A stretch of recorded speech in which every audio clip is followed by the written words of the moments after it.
Welcome to my YouTube channel, All Movie Explanation in Hindi.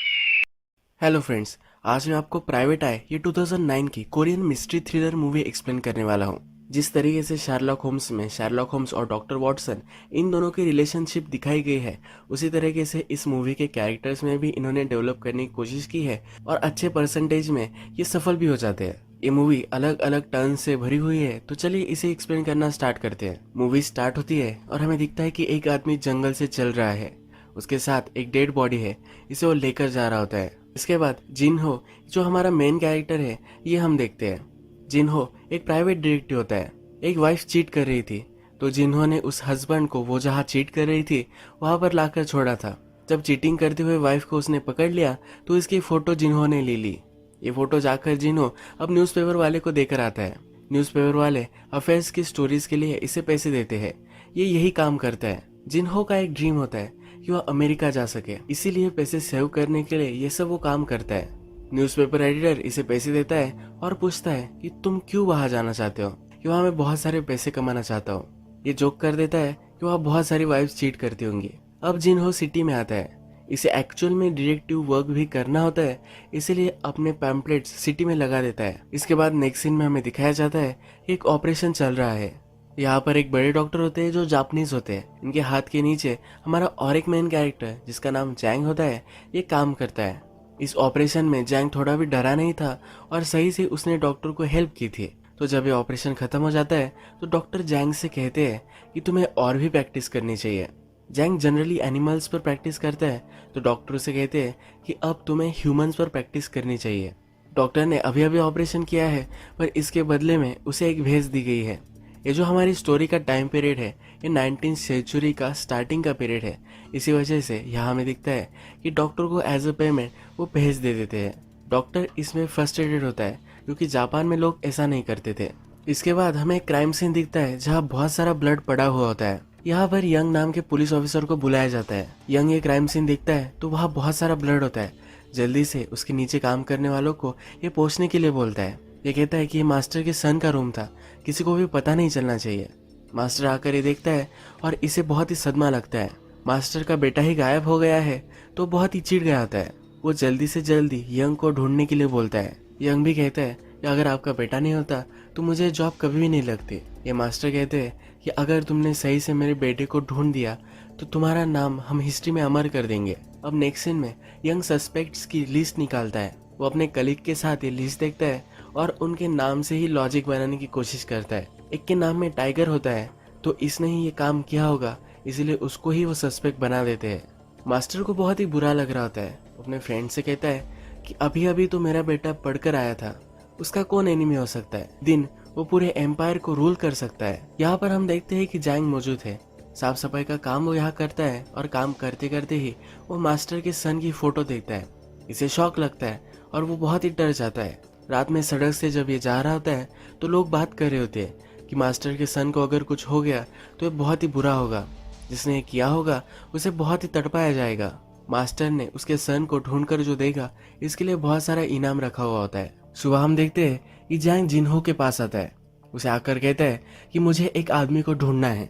जब वे पैसे वगैरह discuss कर लेते हैं तब जैंग उसे कहता है कि वो एक मर्डरर है। मर्डरर का नाम सुनकर जिन्हो पीछे हट जाता है। वो पुलिस के कामों में ज्यादा इंटरफेयर नहीं करना चाहता, उसकी लाइफ को भी खतरा हो सकता है, तो इसके लिए वो केस लेने वाला नहीं। जैंग कहता है कि प्लीज एक बार मेरी बात तो सुन लो। जैंग को उसने बाहर निकाल दिया होता है। जैंग उसे 5 वॉर्न देता है। वो कहता है कि मेरी सिर्फ बात सुनने के लिए ये है। जैंग फिर जिन्हो को एक जगह पर लेकर आता है। जैंग उसे एक डेड बॉडी दिखाता है। ये मास्टर के बेटे ही डेड बॉडी होती है। जिन्हो जब ये देखता है तो डर जाता है। वो कहता है कि अब मुझे यहाँ से जाना पड़ेगा, मैंने ये कभी देखा ही नहीं, ऐसा अब मैं प्रिटेंड करूंगा। मुझे ये पता है, ये मैं किसी को भी नहीं बताऊंगा, पर ये केस जिन्हो को नहीं लेना होता।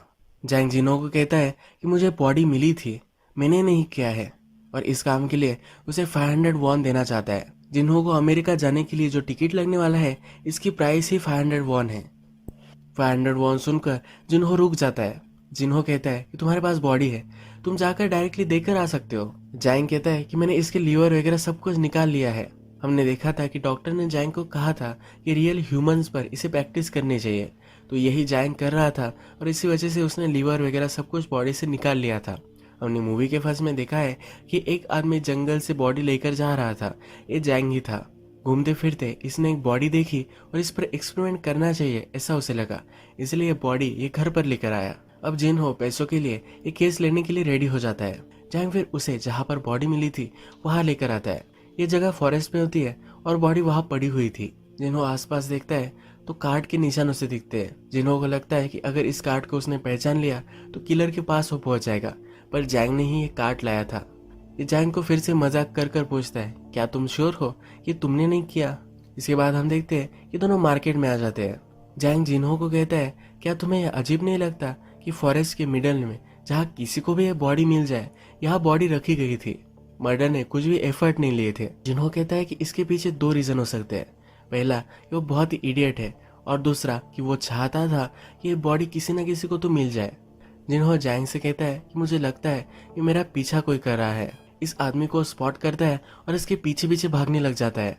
जिन्हो एक जगह पर टकरा जाता है और ये आदमी आगे चला जाता है। जैंग को लगता है कि यही किलर हो सकता है। इसके बाद हम देखते हैं कि जिन्हो एक लड़की के पास आता है।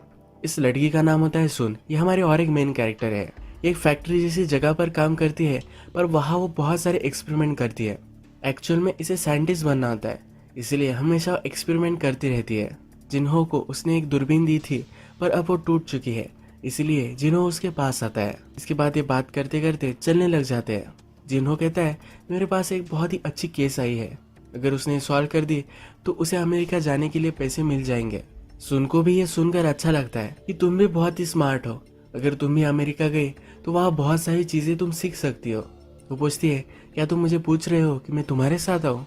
जिन्हो कहता है कि नहीं, मैं ऐसा नहीं बोल रहा। सुन कहती है, मैं सब एक्सपेरिमेंट्स वगैरह करती हूँ, ये कर कर मैं ऑलरेडी बहुत सारी रिस्क ले रही हूँ। सुन टेलीस्कोप और इस तरह की अलग अलग चीजें बनाती है। 1900 का जो वक्त था इतना प्रोग्रेसिव नहीं था। औरतें ये सब कर सके एक्सेप्टेड नहीं था, इसीलिए सुन कहती है कि मैं कर कर ऑलरेडी रिस्क ले रही हूँ। इसके बाद हम देखते हैं कि जिन्हो मास्टर के घर में आ जाता है, जहाँ पर मास्टर के सन को उठवाया गया था। तो एज ए पुलिस ऑफिसर वो ढोंग कर कर वहाँ आ जाता है। पूरे मर्डर सीन को देखता है। यहाँ पर उसे ड्रग्स मिलते हैं। ये सब छानबीन कर रहा होता है, तभी एक पुलिस ऑफिसर उसे ढूंढ लेता है। इसके बाद उसे यंग के पास लेकर जाया जाता है। यंग उसे मारता है और कहता है कि अब ये केस खत्म हो चुका है, इसने जो रियल किलर है उसे पकड़ लिया है। यंग ने किसी को भी उठा लिया है और उससे वो कन्फेशन लेने के लिए जबरदस्ती कर रहा है। जिन्हो कहता है कि अगर ये किलर है तो उसने बॉडी कहाँ रखी है। यंग ने सिर्फ सस्पेक्ट के नाम से उसे पकड़ लिया था। ये लॉजिक जब जिन्हो सुनता है तो इस पर वो हंसने लग जाता है। जिन्हो को फिर छोड़ दिया जाता है। वो डायरेक्टली जैंग के पास आता है। जिन्हो ने मर्डर सीन से जो ड्रग्स लाए थे वो जैंग को दे देता है, क्योंकि उसे पता नहीं है कि ये ड्रग्स है। जैंग अब इसका स्टडी करने लग जाता है और उसे पता चल जाता है ये ड्रग्स है। जहाँ पर ये ड्रग्स सेल किए जाते हैं वहाँ फिर जिन्हो और जैंग पहुंच जाते हैं। यहाँ अंदर सब नशेड़ी पड़े हुए होते हैं। यही से ही मास्टर के सन ने ड्रग्स लिए होंगे, तो इसकी इंक्वायरी वो करने लग जाते हैं। थोड़ी देर में इस जगह का बॉस आ जाता है और वो जैंग को पहचान लेता है। उसे पता है कि डॉक्टर के नीचे काम करता है और ये कभी भी ड्रग्स नहीं करता। अब ये गुंडा सब आदमियों को लेकर उसे मारने लग जाता है। जैंग और जिन्हो भी रेजिस्ट करते हैं और बहुत सारे लोगों को मारते हैं। बॉस को पकड़ लेते हैं और उसे उल्टा लटका देते हैं। उसे पूछते हैं कि तुमने लास्ट बार कब मास्टर के सन को देखा था। पहले बोल नहीं रहा था, पर उसे बहुत डराते हैं तो बोलने लग जाता है। ये कहता है कि लास्ट टाइम मैंने जब उसे देखा था कि वो ड्रग्स लेने के लिए आया था, उस दिन उसके घर के डायरेक्शन में वो नहीं गया। डोंगिनिनम नाम की एक जगह थी, यहाँ पर वो गया था। जब जिन्हो और जैंग यहाँ पहुंच जाते हैं तब तो उन्हें पता चल जाता है कि यहाँ पर एक सर्कस थी। ये सर्कस अब जरा आगे चली गई है। नेक्स्ट सीन में हम देखते हैं कि रात में कमिश्नर के घर पर एक आदमी आता है। इस आदमी को कमिश्नर जानते हैं तो अंदर आने देते हैं, पर यह आदमी कमिश्नर का खून कर देता है। फिर से जंगल में जहाँ जैंग को मास्टर के सन की बॉडी मिली थी उसी जगह पर पुलिस को मिल जाती है। अब कमिश्नर की डेड बॉडी मिल चुकी है तो मास्टर और भी चिढ़ गए होते हैं। मास्टर यंग को धमकी देते हैं कि अगर उसने उसके सन को नहीं जल्दी से ढूंढ कर दिया तो उसे वो फायर कर देंगे। इसके बाद हम देखते हैं कि यंग एक आदमी के पास आया हुआ है। इसका नाम होता है इक्वांग। यंग इक्वान से पूछता है कि मैंने तुम्हें ही इन दोनों को इंट्रोड्यूस कराया था, यानी कि कमिश्नर और मास्टर का बेटा, और अब ये दोनों डेड है। इक्वांग पर ये शक ले रहा होता है। इक्वांग कहता है कि वो दोनों बड़े आदमी थे, इनके बहुत सारे एनिमीज हो सकते हैं। हमने मूवी में देखा है कि जिसको कमिश्नर ने मारा था यही इक्वान है। अब पुलिस को कमिश्नर की बॉडी मिल चुकी है तो उसकी ऑटोप्सी करने के लिए डॉक्टर को बुलवाया जाता है, पर डॉक्टर जैंग को ही लेकर आता है। जब जैंग ये ऑटोप्सी कर रहा होता है तो कमिश्नर के मुंह में एक कपड़ा होता है जिसको छुपाकर अपने पॉकेट में रख लेता है। यह इस ऑटोप्सी में फिगर आउट करता है कि जिस नाइफ में दोनों तरफ से धार होती है, इसे नाइफ से मर्डर किया गया था। ये रात में जाकर जिन्हो को ये सब बातें बता देता है। जिन्हो भी इन्वेस्टिगेशन कर ही रहा था तो उसे नाइफ के बारे में पता चल गया था।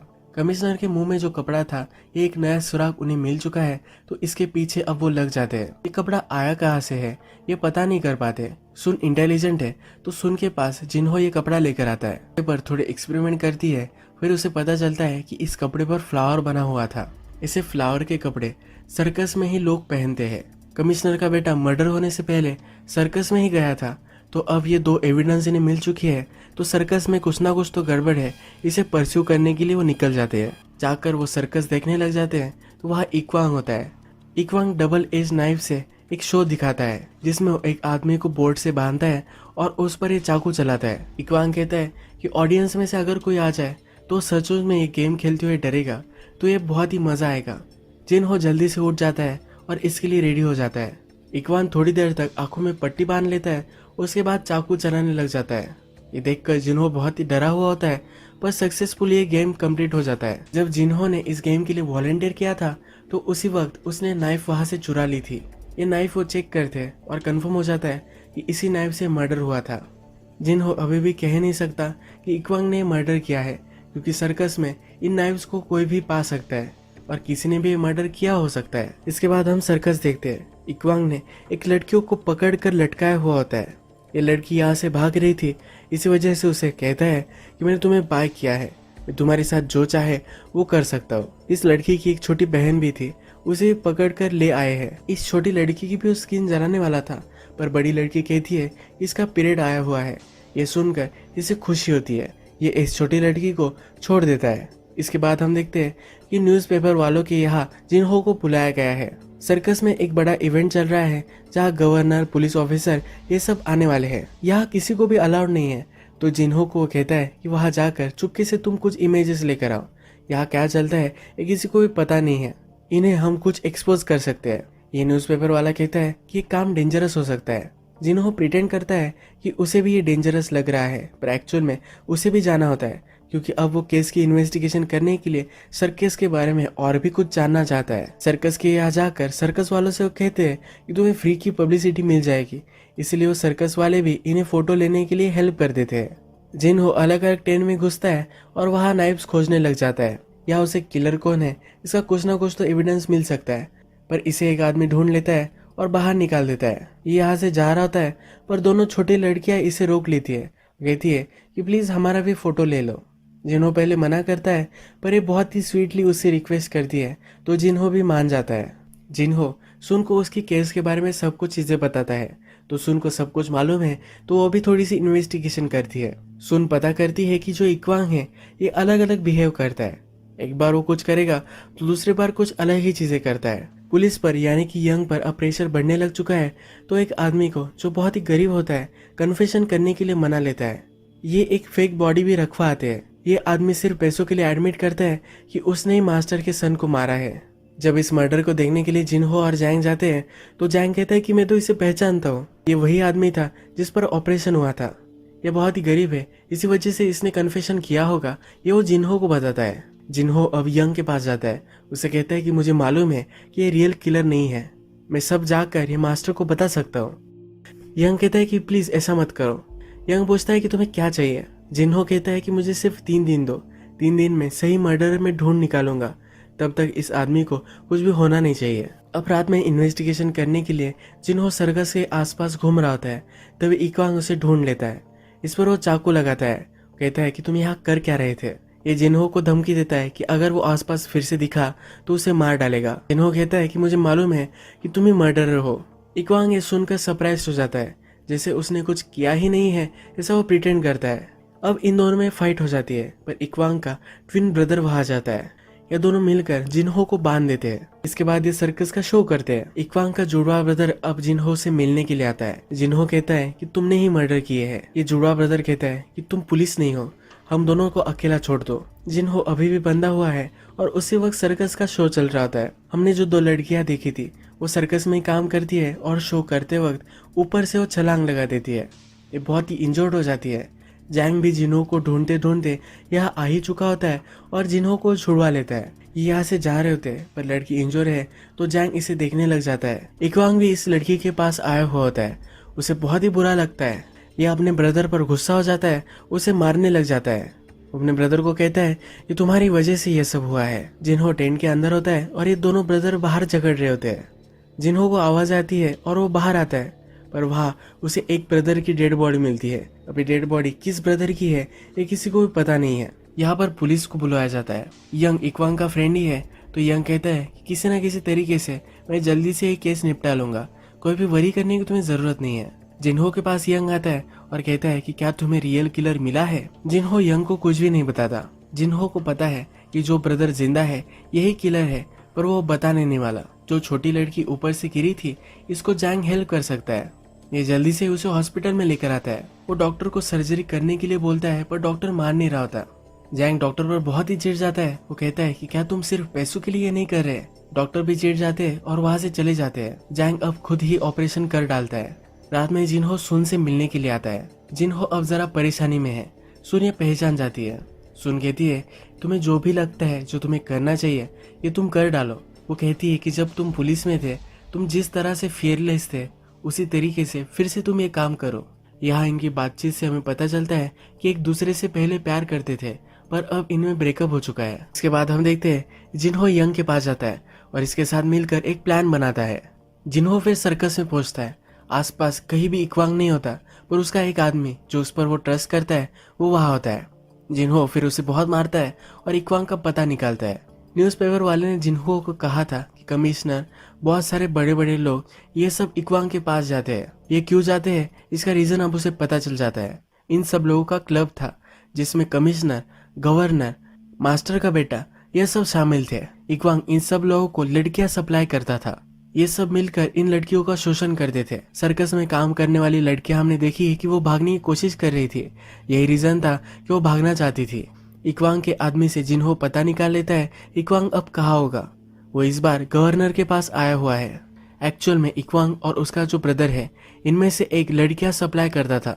दूसरे ब्रदर को जब पता चल गया कि उसका ही ब्रदर लड़कियां सप्लाई करता था तो वो बहुत ही चिढ़ गया। गुस्से में आकर रिवेंज लेने के लिए सबको मारने लग गया। जब एक दूसरे को इन्होंने कन्फ्रंट किया तो एक ब्रदर मर गया। जो मर गया वो लड़कियां सप्लाई करने वाला था पर अभी भी जो मर्डर कर रहा है वो जिंदा है। इस बार वो गवर्नर को मारने के लिए गया है। जिन्हो ये सब यंग को बता देता है और यंग अब उस जगह पर पहुंच जाता है। कमिश्नर को मारने से पहले ही इक्वांग को रोक लेता है। इक्वांग को अरेस्ट करना चाहता है पर इक्वांग यंग को मार डालता है। यहाँ पर गन लेकर जिन्हो भी पहुंच जाता है। इक्वांग जल्दी से छुप जाता है और सब लाइट्स बंद कर देता है। अब इन दोनों में बहुत फाइट होती है। फाइट में ही एक दीवार से जिन्हो टकरा जाता है। इस दीवार से उसे बहुत सारे ड्रग्स मिलते हैं, यानी कि लड़कियों के साथ साथ ड्रग्स भी सप्लाई किए जाते थे। यही ड्रग्स लेने के लिए मास्टर का बेटा सर्कस में आया था। लास्ट में जिन्हो गोली चलाकर इक्वांग को मार डालता है। केस अब सॉल्व हो चुका है तो जिन्हो को इस केस के लिए पैसे मिल जाते हैं। वो अमेरिका जाना चाहता था पर सुन को अमेरिका भेज देता है। सुन एक साइंटिस्ट है और वो अमेरिका जाकर अच्छा आविष्कार कोरिया में ला सकती है, इसलिए वो वहां उसे भेज देता है। सुन उसे कह रही होती है कि वो भी उसके साथ चल सकता है पर जिन्हो कहता है कि मैं अब उन दोनों लड़कियों का ख्याल रखने वाला हूँ। मूवी के लास्ट में हम देखते हैं जिन्हो और जैंग के पास कुछ आदमी आते हैं। इन दोनों को एक बड़े से आदमी के पास वो लेकर आते हैं। ये आदमी उनसे कहता है कि मेरा एक लेटर गुम हो गया है, ये नेदरलैंड में है। जिन्हो और जैंग एक अच्छी टीम बनाते हैं तो इन दोनों को ये लेटर ढूंढने का काम वो दे देता है। जब ये आदमी चला जाता है तो जिन्हो को पता लग जाता है कि ये आदमी और कोई नहीं था तो ये हमारे किंग ही थे। जिन्हो और जैंग दोनों बहुत ही खुश हो जाते हैं क्योंकि इन्हें बहुत सारे पैसे भी मिलने वाले हैं। अब ये दोनों एज अ टीम ये केस सॉल्व करने के लिए लग जाते हैं। यही मूवी एंड हो जाती है। अगर आपको ये वीडियो अच्छा लगा तो प्लीज